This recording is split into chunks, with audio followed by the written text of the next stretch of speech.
Transrektal prostat vəzi ultrasəsi və transrektal prostat vəzi biopsiyası haqqında məlumat vermək istərdim. Bu müayinə üsulları nədir və kimlərə, niyə, nə zaman aparılır?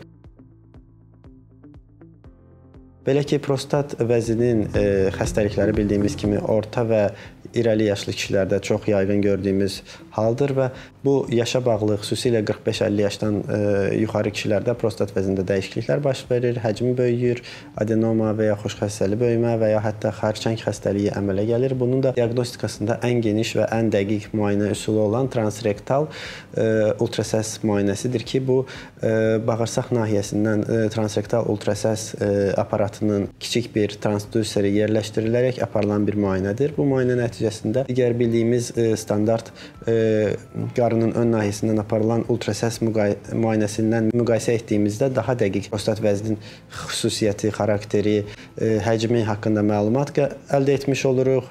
Həcmini bildikdən sonra, xüsusiyyətlərini bildikdən sonra, əgər şübhəli məqamlar varsa, xüsusilə xərçəngə şübhə yaranırsa, prostat vəzinin biopsiyası haqqında qərar qəbul edə bilirik və yaxud da qan analizlərində dəyişiklik varsa, PSA analizi yüksəksə, yenə prostat vəzinin biopsiyası haqqında qərar qəbul edə bilirik.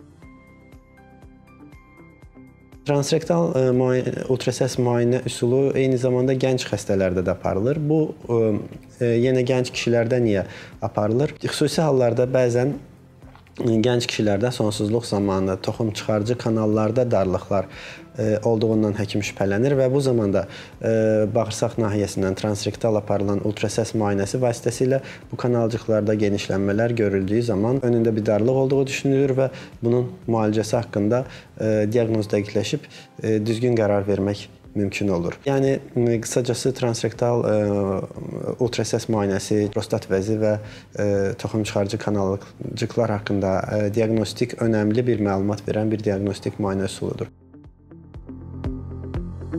Bəs prostat vəzinin transrektal biopsiyası nədir? Transrektal biopsiyası yenə transrektal ultrasəs müayinəsi apardığımız zaman, əgər biopsiya qərar vermişiksə, elə eyni ultrasəs transdüser vasitəsilə iynə prostat nahiyəsinə yerləşdirilir. Oradan lokal anesteziya dediyimiz yerli prostat vəzi və ətrafı nahiyələr anesteziya edilir, keyləşdirilir və ağrısız şəkildə prostat vəzindən 10-12 nahiyədən nazik iynə vasitəsilə materiallar alınıb histopatoloji analizə göndərilir. Histopatoloji analizin nəticəsinə görə biz artıq bir həftə ərzində prostat vəzinində olan dəyişikliklər haqqında məlumat alırıq.